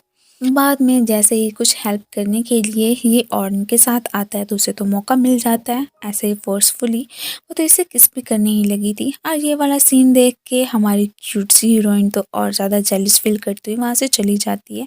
ये नहीं देखती है कि बाद में तो रैन ने इसे धक्का ही दे दिया था कि मैंने एक दफ़ा कहा था ना कि मेरी नज़र में सिर्फ और सिर्फ तुम मेरी फ्रेंड हो, इससे ज़्यादा बढ़ने की कोशिश मत करो। और अब इसे लग रहा होता है कि जैसे कि वाकई में और साथ ही साथ रैन के बीच कुछ ना कुछ तो हुआ ही होगा, सो क्यों ना मुझे उनके रास्ते से हट जाना चाहिए। वो थोड़ा रूडली रैन से बात करने लग जाती है और ये देख के रैन को गुस्सा आ जाता है कि ये मुझसे ऐसे बिहेव क्यों कर रही है। भीम के हाथों अभी तक पिन नहीं लग रही थी तो इसलिए उसका गुस्से के मारे बुरा हाल होता है। अपने आदमियों को अब की बार पक्का काम करने का इसने ऑर्डर दे दिया था। वो इसके हाथ तो चढ़ तो गई होती है, लेकिन जैसे ही मालूम होता है रैन को कि उसकी वाइफ को जिनके आदमियों ने किडनैप किया, वो अब अपनी वाइफ की हेल्प करने के लिए पहुंच आया था। इस दफ़ा इनके बीच कुछ फाइटिंग का सीन दिखाया जाता है और साथ ही साथ जिन को भी आखिरी दफ़ा वार्न करता है कि चलो अब की बार तो माफ़ किया, लेकिन आइंदा के बाद अगर ऐसी हरकत की तो मुझसे बुरा कोई नहीं होगा। अब जहाँ पे के ठिन से निपटने के लिए वहाँ पे रैन मौजूद था तो इसे हॉस्पिटल लेके नाई पहुँचा हुआ था। जैसे ये घर पे पहुँचती है तो ड्रेसिंग वगैरह करने में इसे दिक्कत हो रही थी तो वो इसकी हेल्प कर देते। अब ये भी कहने ही लगता है कि मैं तुम्हारा हस्बैंड हूँ ना, तो इसलिए तुम्हारी केयर करने का हक सिर्फ और सिर्फ मेरा है, समझी तुम। बाद में ये सोने का नाटक कर रही होती है। ये तो ये बात जान ही गया था, जानबूझ के इसे किस करके जैसे ही वहाँ से जाता है तो पिम के फेस पे भी स्माइल आ ही गई थी। मीन कि वो ऑलरेडी इसे पसंद जो करने लगी थी। आज ही इसने के एक बंदे को हायर किया हुआ था अपनी बहन का पता कराने के लिए, तो वो इसे कॉल करके बता रहा होता है कि मुझे एड्रेस मिल गया है कि आखिर को वीरा और आपकी बहन कहाँ पे रह रहे हैं। सो इसने उनका पता कराने के लिए अब बैंकॉक वापस ही जाना था। बाद में जानबूझ के ही इसे कह रहा होता है कि तुम्हारे हाथ पे चोट लगी है कि नहीं लगी है, लेकिन हाँ, मेरी पैकिंग वगैरह तो तुम ही कर दोगी। इसी बीच ही दोनों एक साथ में बेड के ऊपर भी गिर जाते हैं। ये तो अब अपना काम कंप्लीट होने के बाद ही सबको गुड बाय कहता हुआ सीधा ही अपनी बहन का पता करने के लिए उसी होटल पहुंचता है। लेकिन आगे आके इन्हें पता चलता है कि वीरा तो बहुत ही ज़्यादा सियाना निकला है। वो अपनी वाइफ को लेता हुआ तो यहाँ से जा चुका है। बाद में रैन जैसे ही अपना सामान वगैरह चेक करता है तो इसमें देखता है कि इसका तो एक ड्रेस भी टिम ने नहीं डाला हुआ है। वो गुस्सा करने के लिए उसे कॉल करता है कि ये क्या हरकत की है तुमने, अब मैं क्या पहनूंगा। ये सब कुछ सुन के पिम तो आगे से स्माइल ही करने लगी थी कि तुम्हारे साथ तो ऐसा ही होना चाहिए था, तुम भी तो हर वक्त मुझे तंग करते रहते हो, इसलिए अब की बार मैंने कर दिया तो इसमें क्या ही बड़ी बात है। अब थिन साहब को भी मालूम हो ही गया था कि भीम का भाई रवि कहाँ पे छुपा हुआ है। अपने पैसे तो उससे इसे हर हाल में चाहिए होते हैं, सो इसलिए ही उसकी दुर्गत बनाने के लिए पहुंच आया होता है। अब ये भी कहने लगा था कि तुम ये चाहते हो कि मैं तुम्हें माफ़ कर दूं या तुम्हारा जो भी कर्ज वगैरह है वो सारा ख़त्म कर दूं, तो जो मैं कहता हूँ तुम्हें वही करना चाहिए। थोड़ी देर के बाद ही भीम को उसके भाई की कॉल आती है कि मुझे बहुत ज़्यादा तुम्हारी याद आ रही है, माना कि मैं तुम्हें छोड़ के गया था, मुझसे गलती हो गई थी, मैं अब तुमसे मिलना चाहता हूँ, जो एड्रेस बता रहा हूँ वहाँ पे पहुँच जाना। ये सारी चाल तो टिन की होती है। बेचारी उस घर पे जैसे अपने भाई को मिलने के लिए पहुँचती है। यार बहनें तो ऐसी होती है ना। अब भाई को तो इसने फिर भी माफ़ कर ही दिया था, तो ये लोग उसे किडनैप कर लेते हैं। अब की बार तो वो पक्का पक्का इसे अपनी जो भी फार्म हाउस वगैरह होता है उसकी लैंड पे साइन करने को ही बोलने लगा था कि अगर तुमने ना किया ना तो फिर देखो मैं तुम्हारे साथ क्या काम करता हूँ। खैर रैन को तो शुक्र है कि मालूम हो ही जाता है। इसने भी अपने जासूस छोड़े हुए हैं कि आखिर को अब भीम को कौन किडनैप करके लेके जा रहा है। सो बस अपनी वाइफ को एक बार फिर से इनके चुंगल से बचाने के लिए पहुंच ही आया होता है। यहाँ पे इसके साथ साथ इसके भाई रवि की भी इसने हेल्प कर ही दी थी कि चलो कोई बात नहीं, आखिर को मेरी वाइफ का भाई जो है। लेकिन अपने घर में स्टे करवाने के लिए एक शर्त पे ही माना था कि यहाँ पे तो तुम्हें कम से कम अपना जो भी कर्ज वगैरह है उसे चुकाने के लिए इधर साफ सफाइयाँ करनी पड़ेंगी। एज अ सर्वेंट मीन के काम करना पड़ेगा। आंटी हैरान हो रही होती हैं कि पहले बहन क्या कम थी जो कि यहाँ पे आई थी, अब देखो उसके पीछे पीछे उसका भाई भी पहुंच गया। खैर भाई कह सकती थी, अब ये जैसे अपने भाई की साइड ले रही होती है तो वो कह देता है कि देखो उसके हक में ना ज़्यादा बोलने की ज़रूरत नहीं है। मेरी बहन को भगाने में कम से कम ज़्यादा का ज़्यादा हाथ तो इसी का ही था ना। अगर ये वो काम ना करता तो आज वो हमारे घर में ही मौजूद होती। तो इसलिए जो भी चुपचाप वो काम करता है उसे करने देना, ये ना हो कि उसकी हेल्प करने के लिए पहुंच जाना। खैर इसके भाई की वजह से इस पे गुस्सा तो करता ही रहता है, लेकिन यहाँ पे उसे भीम की चिंता भी तो होती है। आखिर को इतने अरसे में उस बेचारी ने कितनी ज़्यादा ही मुश्किलात को फेस किया था। वो फिर रात को बड़े प्यार से उसके क्लोज आके सो जाता है और अगले दिन जैसे इसकी आंख खुलती है तो उसे अपने इतने ज़्यादा पास देख के फ़ौरन से ही दूर कर देती है। लेकिन इतनी आसानी से तो वो इसकी यहाँ पे जान नहीं छोड़ने वाला था। अब जैसे इसे किस करने की कोशिश करता है तो फ़ौरन से ही वहाँ से भाग ही गई थी। नाई साहब को ही अब कुछ पैसों की खातिर ही भीम ने अपनी ये शीप्स वगैरह बेच दी थी। खैर वो तो खुशी खुशी कबूल कर लेता है कि इन्हें तो मैं अपनी जगह पे ही रखूँगा। ये सैड तो होती है, लेकिन भीम अब मज़ीद रैन से पैसे लेने के हक में नहीं थी। वैसे ही पैसों को लेके आंटी हर वक्त उसे ताने जो दिया करती हैं। इसने नाई के साथ जो भी डील वगैरह की थी उसके बारे में जैसे ही अब रैन को मालूम होता है तो वो उस पर गुस्सा करने के लिए आ गया था कि क्या हर आए दिन तुम हमारे घर पे ही मौजूद होते हो। इवन कि इस पर पाबंदी लगा देता है कि आइंदा के बाद यहाँ पे मैं तुम्हारी शक्ल भी मत देखूँ, समझे तुम। दूसरी तरफ ही और साहिबा की एंट्री होती है टिन के पास। एक्चुअली में वो इसका एक्स बॉयफ्रेंड भी है। अब यहाँ पे भीम का काम तमाम करने के लिए वो इसकी हेल्प लेने के लिए ही आई थी और यही कहती है कि देखो इस सब के चक्कर में रैन को कोई भी नुकसान नहीं पहुँचना चाहिए। लेकिन उसे क्या पता कि इसने तो उसे अपना जानी दुश्मन ही बनाया हुआ है। अब अपने अंकल के साथ ही डील वगैरह करवाने के लिए जानबूझ के ही और ने रैन को मिलने के लिए बुलाया था। साथ में जो भी फ़ोटोज़ वगैरह क्लिक करती है जानबूझ के ही उसने भीम को सेंड कर दी थी। और इन दोनों को साथ में देख देख के इसे तो काफ़ी ज़्यादा जेलसी हो रही होती है कि इसका मतलब है कि ये दोनों एक दूसरे को पसंद करते हैं। मैं ऐसे ही खामखा में इनके बीच कबाब में हड्डी बन रही हूँ। ये तो अब दिन ही गिन रही होती है कि बस बहुत जल्दी मेरा ये साल कंप्लीट हो जाए, फिर मुझे फ्रीडम मिल जाएगा, मैं अपनी मर्ज़ी की जो भी लाइफ होगी गुजार सकूँगी। अब ये तो उन्हीं फ़ोटोज़ को लेके रैन से बहुत ज़्यादा नाराज़ होती है। खैर वो अब अपनी वाइफ को नाराज़ तो देख नहीं सकता था, फ़ौरन से इसे मनाने के लिए पहुंच जाता है और ये भी कहने लगा था कि मैं तो बिज़नेस डील की खातिर ही उस वक्त और उनके पास गया था, मुझे क्या खबर थी कि वो फ़ोटोज़ बना के ही सेंड कर देगी। यार ये बात छोड़ो, मैं सच कह रहा हूँ कि उसके और मेरे बीच में कुछ भी नहीं है। पहले तो इसने उसके साथ वेडिंग कॉन्ट्रैक्ट किया था, लेकिन अब यही कह रहा होता है कि जब ये हमारा साल कंप्लीट हो जाएगा क्या उसके बाद तुम हमेशा हमेशा के लिए मेरे साथ रहोगी। और ये भी बता देता है कि एक्चुअली में वो दोनों ट्विन्स इसके बेबीज़ नहीं हैं, वो तो इसकी बहन के ही बच्चे हैं। ऐसे मालूम हो जाता है। वो तो वैसे ही प्यार से इसे डैडी बुलाते हैं और इवन के अब तो भीम को मॉम भी कहते ही थे। इन दोनों ने अपनी लाइफ को नए सिरे से स्टार्ट करने का ही डिसाइड कर लिया होता है। वो तो सबको शो करवाना चाहता था कि हम वाकई में एक दूसरे से बहुत ज़्यादा लव करते हैं। इधर ये ठिन साहब के आदमी को जैसे ही पता चला होता है कि भीम का भाई रवि रैन के फील्ड्स वगैरह में काम करने के लिए आया है तो उसे मारने के लिए पहुंच आते हैं। खैर अब भीम का भाई खतरे में था तो उसकी हेल्प रैन ना करता, ऐसे कैसे हो सकता था। इन सभी को ही मार के वहाँ से भगा देता है कि आइंदा के बाद अगर मेरी जगह पे आने की तुम लोगों ने हिम्मत की तो मुझसे बुरा कोई नहीं होगा। चलो बाहर तो लड़ाइयाँ वगैरह होती रहती हैं, लेकिन ऐसे किसी के घर में घुस के फाइट करना ये कहाँ का इंसाफ हुआ। ये बात तो उसने इधर टिन को भी अच्छे से समझा दी थी, लेकिन टिन साहब ऐसे कैसे यहाँ पे इन पे गिव अप करने वाले थे। जिस तरह से फिम के भाई की इसने हेल्प की थी वो उसे थैंक यू भी बोलने ही लगती है, लेकिन ये कह देता है कि कोई बात नहीं है, और वैसे भी अब हम दोनों फैमिली बन चुके हैं, सो जो तुम्हारा भाई है ऐसे मानो को वो मेरा भाई भी है।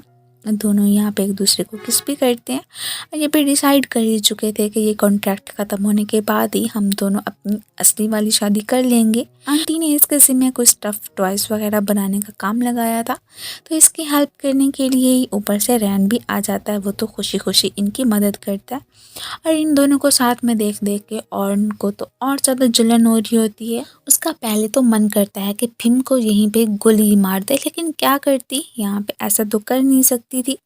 वैसे भी वो जितनी ही कोशिशें कर लेती इनके बीच मिसअंडरस्टैंडिंग क्रिएट करने की, ऐसा तो कुछ होने वाला नहीं था जो कि वो चाहती थी। इधर ही नाई साहब अपनी फ्रेंड डा को लेके एक ज्वेलरी शॉप पे पहुंच आया था एक रिंग बाय करने के लिए। उसे कहीं आंटी के थ्रू पता चल गया था कि जैसे कि फिम और रैन के बीच में एक कॉन्ट्रैक्ट है, इनके 1 साल के बाद ही वो दोनों सेपरेट हो जाएंगे। सो ये खुश होता है कि तब मैं उसे प्रपोज करूँगा और वो मेरी लाइफ में आ जाएगी, इस तरह से मुझे एक चांस मिल जाएगा।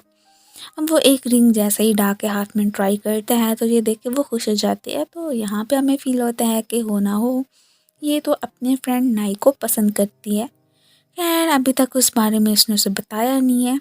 रात को ही इन्हें ड्रिंक पे ही और साहिबा ज्वाइन करती हैं, और बस इन्हें बताने लगी थी कि कैसे आज फैक्ट्री में जाके इसने उनके जो भी स्टफ़ टॉयज़ बनाए हुए थे उनको ख़राब कर दिया था। दूसरी तरफ वही ये सारा कुछ ख़राब देख के हैरान हो रहे होते हैं कि ओह नो बहुत जल्द इवेंट आने वाला है, अगर हमने ये सब ना बनाया तो हमारा क्या बनेगा, सारे हमारे बारे में क्या सोचेंगे। स्पेशली कि आंटी तो नाराज़ ही हो जाएंगी। खैर जो भी था उस इवेंट के स्टार्ट होने से पहले ही इसने ये सब कुछ बनाने का डिसाइड कर ही लिया होता है। इनको ज्वाइन करने के लिए ही टिन की एंट्री होती है, वो तो बहुत पहले से ही और उनको पसंद करता है। इसके कहने के मुताबिक ही कुछ बात वगैरह करने के लिए साइड पे आ जाते हैं। अभी भी जैसे यही कह रही होती है कि देखो बहुत जल्दी ना तुम फिम को अपने पास जो के लाना चाहते हो ले आओ, या कोई किसी हिटमैन का अरेंज करो कि वो उसे मार ही दे, लेकिन हाँ रैन को कोई भी नुकसान ना पहुंचाना। जाहिर सी बात है उसे पसंद जो करती है, वो भी इसे प्रॉमिस कर लेता है कि ठीक है जैसा तुम कह रही हो बिल्कुल मैं वैसा ही करूँगा। रात को इसकी हेल्प करने के लिए यहाँ पे रैन आया तो था, बट उसे काफ़ी ज़्यादा नींद आ रही होती है तो वो यहीं पे सो जाता है। इधर ही और मैडम का तो वन नाइट स्टैंड इंसाफ से हो चुका था। ये काफ़ी ज़्यादा भड़क रही होती है कि देखो तुम घर पे मुझे ड्रॉप करने के लिए नहीं जा सकते थे। खैर ये साहब तो जो होना था वो तो हो गया। अब इसे ये भी कह रहे होते हैं कि मैंने तो हम दोनों की वीडियो बना ली है, जब मैं तुम्हें मिलने के लिए आने के लिए कहा करूँगा तुम्हें ज़रूर आना पड़ेगा। अगर तुमने ऐसा ना किया तो वो वाली वीडियो मैंने सबको दिखा देनी है। अब ये गड़ा तो यहाँ पे फिल्म के लिए खोदने लगी थी, लेकिन फंस अब खुद ही टीन के चाल में गई होती है। अगले दिन जैसे ही इन दोनों को सोता हुआ बच्चे देखते हैं तो जगाने के लिए पहुंच ही आए थे। ये तो अब शर्माती हुई वहाँ से जाने ही लगी थी। काफ़ी ज़्यादा एम्बैरेस फील कर रही थी कि सारे लोगों ने देख लिया होगा ना, जो भी वहाँ पे काम करते हैं क्या सोचते होंगे। खैर इन सारी बातों की तो हमारे हीरो को बिल्कुल भी परवाह नहीं होती है कि अब से तुम मेरी वाइफ हो, अगर कोई बातें बनाता भी है तो बनाता रहे। वैसे भी हस्बैंड एंड वाइफ में ऐसा तो होता ही रहता है।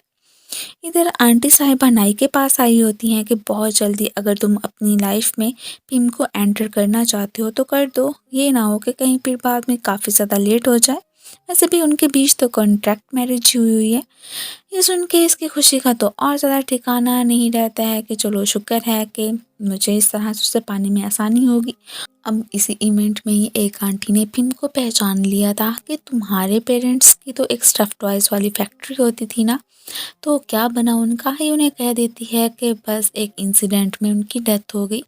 अब यहाँ पे इनकी बातों के थ्रू ही आंटी को मालूम होता है जितना कि मैं पुअर समझ रही थी इसे, ये उतनी भी पुअर नहीं है। जाहिर सी बात है इसके मॉम डैड की एक स्टफ़ टॉयज़ वाली फैक्ट्री थी, इनके ये भी एक अच्छे ख़ानदान से है। मॉम डैड को याद करके ये थोड़ी बहुत इमोशनल भी हो गई थी। यहाँ पे नाई इनकी हेल्प करने के लिए आया था और वो भी आंटी के कहने के अकॉर्डिंग। तो उसे इतना ज़्यादा अपसेट देख के तसल्ली ही देने लगता है और इन दोनों को साथ में देख के रैन का गुस्से के मारे बुरा हाल। आते ही पहले तो इसे मुक्का मार देता है और फिर इसका बाजू पकड़ के बाहर ही लेके आ गया था। जैसे ही दोनों यहाँ पे पहुँचते हैं तो हिटमैन ने आके रैन को ही सीधा शूट कर दिया था और ये सब कुछ तो यहाँ पे खड़ी ऑर्न भी देख ही रही होती है। वो तो उस बंदे को फॉलो करने लगी थी जिसने कि ये काम किया था। वो जानना चाहती थी कि आखिर के ये सब कुछ किया था किसका है। तो अब हमें पता चलता है कि टिन ने ही उस हिटमैन का अरेंज किया था और वो भी किसी और को नहीं, टिन के ही भाई रवि को। मीन कि उसने ये कहा था कि अगर तुम अपना डेब्ट चुकाना चाहते हो तो तुम्हें रैन को मारना पड़ेगा। सो उसने जाकर ये काम कर दिया। खैर यहाँ से जाते हुए इस पे नज़र तो ऑर्न की पड़ गई थी। वो इस पे गुस्सा करने लगती है कि मैंने कहा था ना कि रैन को कभी नुकसान नहीं पहुंचाना है, लेकिन फिर भी तुमने ऐसी हरकत क्यों की है। ये भी कह देता है कि मेरी मर्जी है, मैं चाहे जो करता फिरूं, तुम कौन होती हो मुझे ये सब कुछ कहने वाली। इधर ही बेचारा रैन तो हॉस्पिटलाइज्ड ही होके रह गया था। वैसे तो उसकी जान को कोई खतरा नहीं था, लेकिन हाँ डॉक्टर्स आके कहते हैं कि उसे इस वक्त खून की काफ़ी ज़्यादा ज़रूरत है। ये तो कोइंसिडेंटली उसका ब्लड पिम के साथ मैच कर गया था। वो उसे दे देती है और ये भी कहने लगी थी कि तुमने खुद ही मुझसे ये जवाब मांगा था कि मैं इस कॉन्ट्रैक्ट के बाद क्या तुम्हारे साथ हमेशा हमेशा के लिए रह सकती हूँ कि नहीं। तो मेरा जवाब हाँ ही है। मैं भी तुम्हारे साथ अपनी पूरी लाइफ बिताना चाहती हूँ। अब इस मुश्किल घड़ी में कैसे कि फिम ने उनका साथ दिया था, वो वाकई में से लेके लॉयल है। ये सारी बातें आंटी नोट कर चुकी होती हैं। उन्होंने भी फाइनली से एक्सेप्ट कर लिया था कि ठीक है कि अगर ये उसकी वाइफ है तो मुझे भी अब कोई एतराज़ नहीं है। नुस को जो फैसिलिटीज़ वगैरह उधर अपने भाई के घर में मिलती थी, अब वीरा के घर पे तो ऐसा कुछ भी नहीं होता।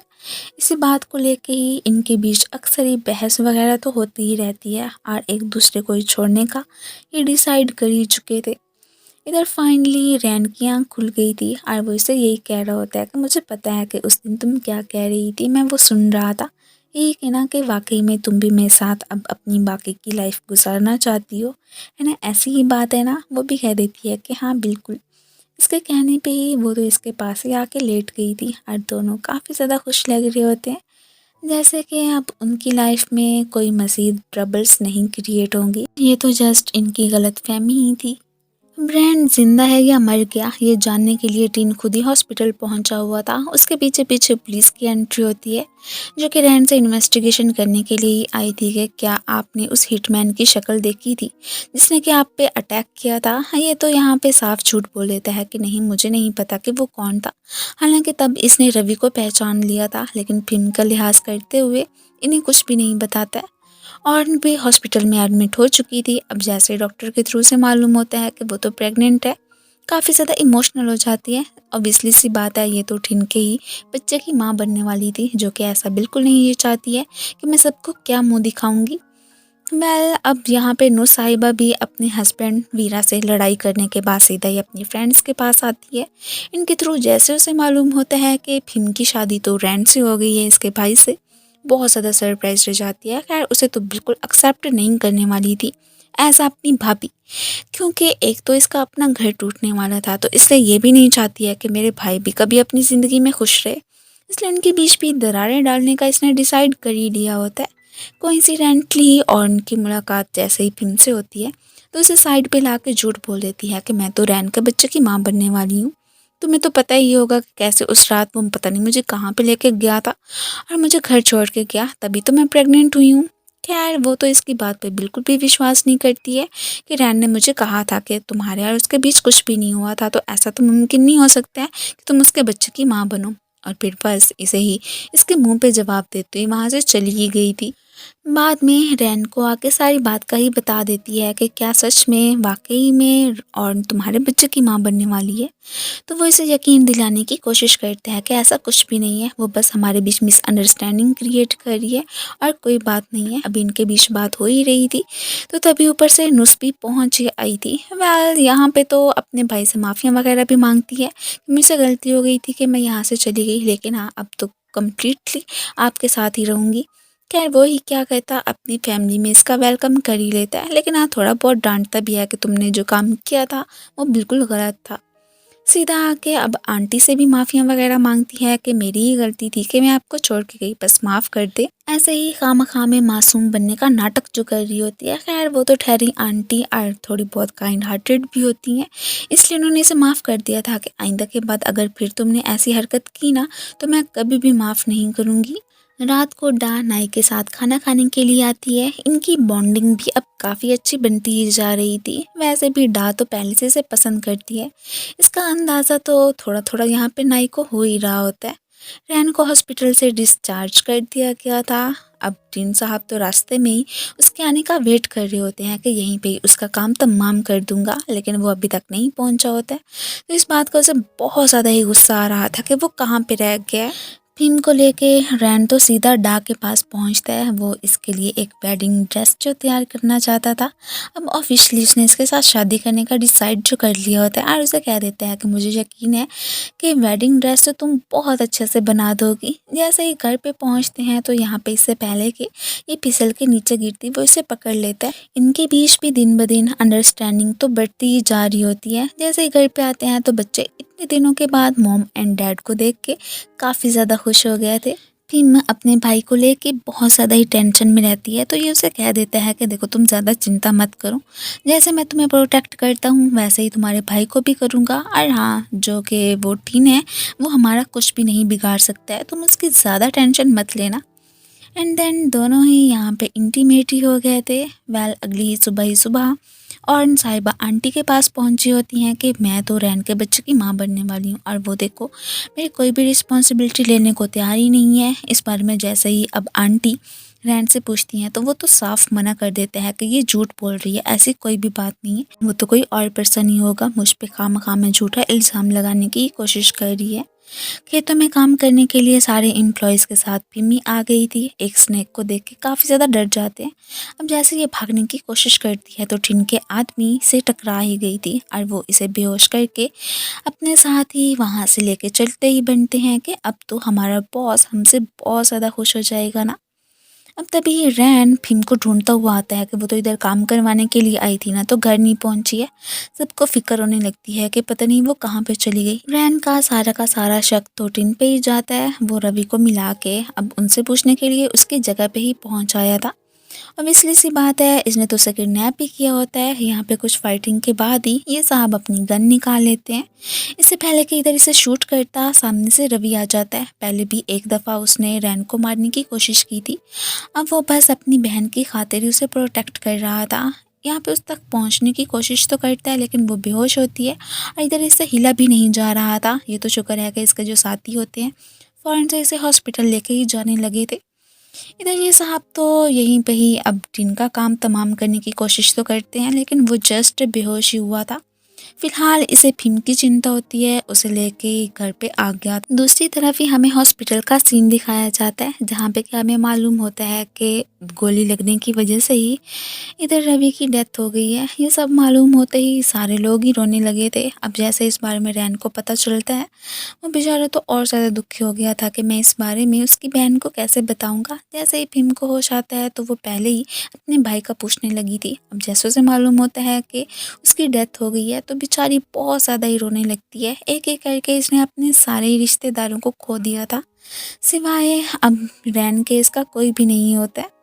बाद में नुस साहिबा वैसे ही इसे अपने भाई को छोड़ के चले जाने को ही बोल रही होती हैं कि क्या तुम्हें पता है कि उन ट्विंस की खातिर ही मेरे भाई ने तुमसे शादी की थी, क्योंकि वो उनकी कस्टडी जो हासिल करना चाहता था तो कोर्ट का ऑर्डर था कि वो शादी करेगा तो तभी ऐसा मुमकिन हो पाएगा, वरना कि मेरी बहन के जो ससुराल वाले थे वो उन ट्विंस को लेकर चले जाते।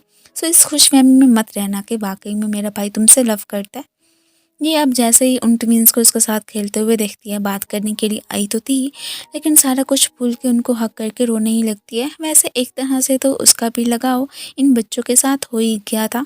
थोड़ी देर के बाद ही आंटी ने बात करने के लिए भीम को बुलाया था। यही कह रही होती हैं कि मैं जानती हूँ कि तुम रैन से बहुत ज़्यादा लव करती हो, लेकिन वो भी मुझे काफ़ी ज़्यादा प्यारा है। मैं चाहती हूँ कि तुम उसकी लाइफ से चली जाओ।